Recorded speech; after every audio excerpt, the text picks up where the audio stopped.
Bienvenue dans cette nouvelle vidéo pour titre Pouvons-nous connaître l'avenir? Alors plusieurs personnes nous ont demandé voilà, de pouvoir leur dire leur avenir sentimental ou est-ce qu'ils pourraient reconquérir telle ou telle personne, etc. Malheureusement, nous ne le pouvons pas. Alors si vous avez une Bible, on vous invite à l'ouvrir avec nous ou alors vous en procurer une sur le site. On a permis à chacun de pouvoir en obtenir une gratuitement. Euh, dans Deutéronome chapitre 18, versets 10 à 13, pour voir ce que la Bible en dit, puisque c'est toujours notre base.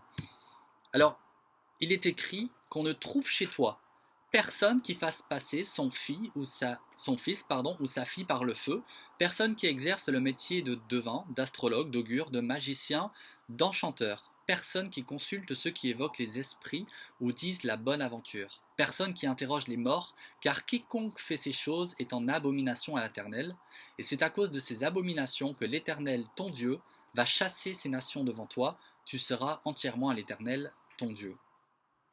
Alors c'est intéressant, puisque finalement, Dieu seul connaît l'avenir. Dieu seul, finalement, a ce pouvoir tout-puissant et sans limite. Et là, c'est comme si on essayait d'attribuer à certaines personnes ce titre qui est divin. L'homme, par son ego, par sa manière d'être, a toujours essayé d'atteindre Dieu, de vouloir prendre sa place d'une certaine manière, essayer d'avoir un certain contrôle, un certain pouvoir, de savoir des choses, etc. Mais en fait, on essaie d'attribuer quelque chose aux hommes que Dieu seul est et que Dieu seul peut. Donc, pour cette question de divination, je suis désolé, nous sommes désolés parce que nous ne pouvons pas savoir ce genre de choses et nous croyons que ça ne vient pas de Dieu. Il n'y a qu'un seul Dieu et notre but, c'est vraiment de rétablir qui il est réellement. Après, il y a quelque chose d'intéressant pour revenir à cette question, pouvons-nous connaître l'avenir? C'est que dans Matthieu chapitre 24, verset 33, on nous dit que comme le figuier se rapproche à travers ses feuilles, ses fruits de l'été, de même on peut savoir quand sera le retour de Jésus. Très intéressant, parce que ça nous indique qu'on ne saura pas exactement la date à laquelle il reviendra.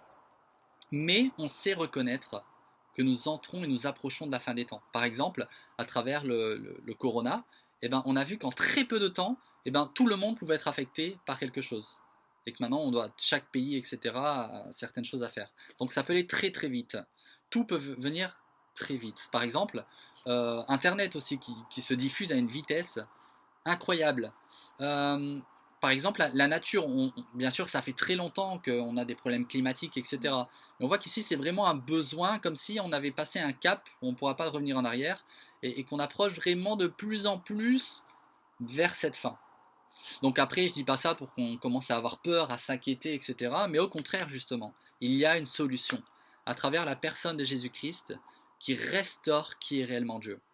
Donc pouvons-nous connaître l'avenir? Encore une fois, non, nous ne le pouvons pas, mais Dieu, lui, est tout-puissant. Lui ne peut pas être limité, mais il est illimité.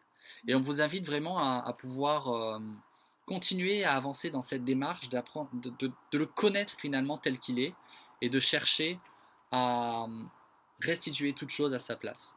Voilà. Si vous avez encore d'autres questions que vous souhaitez qu'on aborde, n'hésitez pas, envoyez-nous un message, ça nous fait plaisir.